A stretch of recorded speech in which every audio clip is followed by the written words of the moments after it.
प्रभु यीशु के सामर्थ्य नाम में आप सबको जय मसीह की। Praise the Lord. आइए आज के सुंदर दिन के लिए पिता का धन्यवाद करते हुए अपना ध्यान हम परमेश्वर के वचन पर लगाएं। मेरे साथ प्रभु के वचन को निकालिएगा।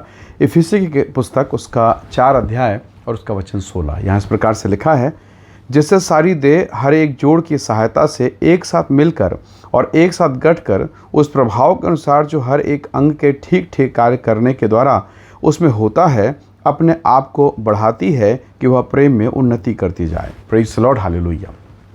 प्रभु के लोगों, अगर हम इस वचन का अगर सार बात अगर देखें तो ये बात है कि शरीर का हर एक अंग मिलकर गठकर जुड़कर पूरी देह के हिसाब से देह के शरीर की उन्नति के लिए देह की उन्नति के लिए कार्य करता है। पर अगर कोई एक अंग बीमार है, दुखी है, पीड़ित है, घायल है, तो फिर इसका परिणाम क्या होगा? इसका अर्थ होगा पूरा शरीर जो है वो पीड़ा में रहेगा, असहाय हो जाएगा, या जो काम करना चाहता वो नहीं कर पाएगा। तो उस काम के लिए, जैसे एक व्यक्ति मान लीजिए कोई पोलियो ग्रस्त है या किसी का पैर में फ्रैक्चर हो गया, तब आप देखेंगे वो व्यक्ति उस पैर में अब चल तो नहीं सकता, तब वो बैसाखी लेता है, बैसाखी के सहारे वो चलता है।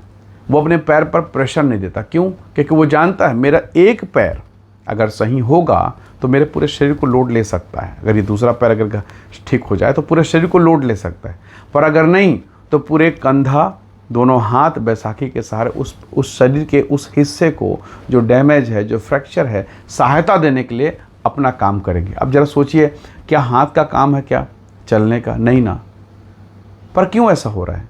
आप अपने कंधे में अपने बगल में हाथ में फंसाएंगे और बगल में बैसाखी फंसा के ताकत लगा के पूरे शरीर का लोड लेके एक पाँव के सहारे, बैसाखी के सहारे आप आगे बढ़ते हैं। ये आपके हाथ का काम नहीं है कि वो पैर का काम करे। चूँकि इस समय पैर पीड़ित है, इसलिए हाथ पैर का काम कर रहा है। मैं समझता हूँ आप इस बात को समझ रहे हैं। प्रभु के लोगों, वैसे ही हमारे घर का, हमारे परिवार का स्थिति है। कई बार हम देखते हैं कि हमारे परिवार में ये व्यक्ति है, ये शराब में है, ये पाप में है, व्यभिचार में, ये गंदगी में है। मैं ये नहीं कह रहा हूँ कि आप उनको सपोर्ट करें, पर हमें ऐसी दशा में उन्हें प्रार्थना की सहायता और आत्मिक मार्गदर्शन करने की आवश्यकता है, ताकि वो उस पाप, उस गंदगी, उस असहाय दशा से बाहर निकले। ऐसा नहीं कि हम उसके बुरे कामों को देखकर भी हम चुप रहे, नहीं, हमें उन्हें बाहर निकालना। जैसे एक बच्चा नाले में गिर गया, गंदगी में गिर गया, आप चुप नहीं रहेंगे, आप दौड़ेंगे, भागेंगे, उसे उस स्थान से बाहर निकालेंगे, उस जगह से बाहर निकालेंगे और धोकर साफ करेंगे। क्यों? क्योंकि वो गंदगी में, वो आपका है, आपका अपना है। अगर आप ध्यान नहीं देंगे तो उसका जीवन नष्ट हो जाएगा। एक समय की बात है, एक बच्चा खेलते खेलते सड़क में आ गया और एक कार उसके ऊपर में चढ़ गया। इत्तेफाकन, बड़ा संयोग कहें या परमेश्वर का अनुग्रह कहें, बच्चे को ठोकर लगा। वो बच्चा जो है कार को देख के कार में जैसे सामने आया, कार के सामने जब वो ठुकाया, बहुत दूर फेंका गया। हालांकि उसको बहुत गंभीर चोट नहीं आई, पर अब वो कार के चारों चक्के के नीचे था। खरोच, ज़्यादा कुछ नहीं, ज़्यादा चोट नहीं आई, पर बच्चा, वो छोटा सा बच्चा कार के नीचे। लोगों ने देखा इस भयंकर दृश्य को, और जो लोग जहाँ थे दौड़े भागे। कोई कार में था, कोई मोटरसाइकिल में, कोई पैदल था, कोई साइकिल, सब लोग दौड़े। अगर कार को आगे किया जाए तो बच्चा कुचल के मर जाएगा, पीछे किया जाए बच्चा कुचल के मर जाएगा। अब लोगों को समझ में नहीं आ रहा था। सारे लोग मिले सैकड़ों की संख्या में, और वो कार का मालिक भी कार से उतर गया। पूरी कार को उठा के तिरछा करके उस बच्चे को, उस छोटे बच्चे को बाहर निकाल लिया। कारण क्या था? कारण एक ही था, वो बच्चा, वो जिंदा बच्चा कार के नीचे फंस गया है। सब लोग मिले और उस बच्चे को निकाल लिए। बच्चे के माता पिता खुश हो गए, कार जिसके कार के नीचे था वो भी खुश, उसने भी राहत की सांस ली और ईश्वर का धन्यवाद किया। बहुत बार ऐसी दशा हमारे घर में है। वो एक्सीडेंट तो बच्चे का था, वो समझ में आ गया, आंखों में दिख गया, पर जो हमारे घर में, हमारे परिवार में जो हो रहा है, आपके परिवार में जो हो रहा है, भावनाएं टूट रही है, माहौल ख़राब हो रहा है। कोई शराब में है, कोई पाप में, कोई व्यभिचार में, नाना प्रकार की स्थिति। और ऐसी दशा में जब वो बच्चा कार के नीचे फंस गया, सब लोग दौड़ भाग के, सब लोगों ने ताकत लगाया। कोई एक दूसरे को नहीं जानता, सब सड़क में घूमने वाले लोग थे, मार्ग में चलने वाले लोग थे।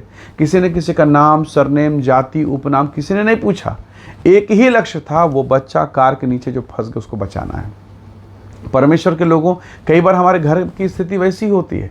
और हम कई प्रकार की बातें करते हैं। इन सब बातों को छोड़ के, किनारे करके, भूल के हमें पूरी ताकत के साथ उस पीड़ित व्यक्ति को, उस दबे हुए, कुचले हुए व्यक्ति, उस फंसे हुए व्यक्ति को बाहर निकालने के लिए प्रयास करना है।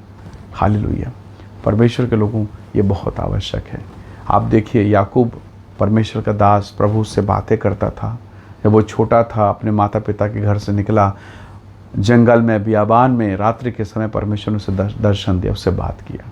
कई बार उसने परमेश्वर का दर्शन प्राप्त किया, बड़े चमत्कार उसके जीवन पर हुए। पर आप देखते हैं कि उस याकूब के बच्चे हुए बेटा बेटी, और एक बेटी का नाम दीना था। और आप जानते हैं कि बच्चे अलग मार्ग में, और वो बेटी लाड़ दुलार प्यार जो भी कहें, वो अलग मार्ग में। और आप इसके अंत को देख सकते हैं, कैसा पीड़ा, कैसा तकलीफदायक उसका अंत हुआ। तो प्रभु के लोगों, जब आप परमेश्वर के वचन को पढ़ते हैं तो बाइबल कहती है हर एक देह का अंग मिलकर काम करता है। क्यों ना हम भी अपने परिवार में मिलकर काम करें। आप में से बहुत सारे लोग घरों में प्रार्थनाएं होती होंगी, पर बच्चे प्रार्थना में नहीं बैठ रहे हैं, या हो सकता है प्रेयर के टाइम में बच्चे सो रहे हैं, या हो सकता है जब आप प्रार्थना कर रहे हैं तो पत्नी किचन में है, हो सकता है वो खाना बना रही है, या हो सकता है पति काम में है। कई प्रकार की परिस्थितियाँ, कई प्रकार का माहौल। पर क्या हमने प्रार्थना को पारिवारिक प्रार्थना समझा? क्या हमने प्रार्थना को परमेश्वर की उपस्थिति में आने का, परिवार के साथ आशीषित होने का जरिया समझा? कई परिवार में ऐसा नहीं है। पत्नी का प्रार्थना का अलग समय है, पति का अलग समय है। सब चीज़ों के लिए हम समय निकाल लेते हैं, लेकिन प्रार्थना के लिए नहीं है। और यही कारण है कि जब सब चीज़ें एक साथ नहीं होगी तो तकलीफ का कारण बनेगा। इसलिए परमेश्वर के लोगों, प्रभु के वचन को समझें। सारी देह, आपका परिवार, आपका घर परमेश्वर के दृष्टि में चुना हुआ है। क्यों ना हम अपने घराने के साथ, जैसे यहोशू ने कहा, मैं और मेरा घराना। तुम क्या करोगे मुझे नहीं मालूम, और उसने कहा मैं और मेरा घराना परमेश्वर की सेवा करेगा। हालेलुया। कितने सुंदर विचार हैं। बहुत बार जब हम अपने परिवार का ध्यान नहीं देते हैं तो कई बार यह परिवार हमारा ध्यान नहीं देता है और ध्यान रखने के योग्य नहीं बन पाता है। झाड़ू के विषय में कहावत है, झाड़ू जब तक गठित है, एक बंडल में बंधा हुआ है, वो झाड़ू है, वो कचरा साफ कर सकता है। पर अगर वही झाड़ू खुद बिखर जाए तो वो खुद कचरा हो जाता है। तो यद्यपि आप चुने गए हैं, प्रभु के अभिषेक में हैं, मसा आप पर है, अभिषेक आप पर, अनुग्रह आप पर, बाइबल के सारे ज्ञान और शिक्षाएं आपके पास है, पर अगर आप ही बिखर गए, घर बिखर गया, परिवार बिखर गया, तो केवल कचरा कहलाएगा। याकूब बहुत अच्छा था, पर परिवार में गड़बड़ियाँ थी, और यही कारण है कि याकूब के जीवन में, उनके घर परिवार में समस्याएं पैदा हो गई। सो प्रभु के लोगों, क्यों ना आज के इस दिन में हम इस बात का निश्चय करें कि प्रभु जी, एक नई शुरुआत हम करें। प्रभु से कहें एक नई शुरुआत, और आज ही से, अभी से हम परमेश्वर के चरणों पर पूरे परिवार के साथ प्रभु की भक्ति में, प्रभु की निकटता में आए, ताकि परमेश्वर जो परिवार का स्वामी है, जिसने परिवार की स्थापना की, उस परमेश्वर की आशीष को हम पूर्ण रीति से प्राप्त कर सकें। आइए दुआ करें, प्रभु के नाम का धन्यवाद करें। प्रेमी अनुग्रहकारी स्वर्ग के पिता, हम सब अपने जीवन को तेरे हाथों में सौंपते हैं। प्रभु, जिस प्रकार तेरे वचन में हमने सुना, सारे अंग मिलकर सारी देह की उन्नति के लिए कार्य करते हैं, वैसे प्रभु हम सब मिलकर अपने घर, अपने परिवार के लिए अनुग्रह और आशीष का कारण बने।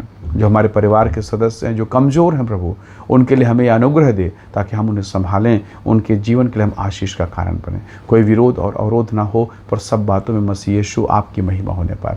हर एक विरोध, अवरोध, सब प्रकार की पीड़ा, परेशानी जिन जिन घरों में है, वो सारी समस्याएं प्रभु यीशु के सामर्थ्य नाम से दूर होने पाए। प्रत्येक को ब्लेस कर आशीष दे पिता। धन्यवाद, आपने प्रार्थना को सुना, प्रभु यीशु के नाम से मांगते हैं, आमीन आमीन।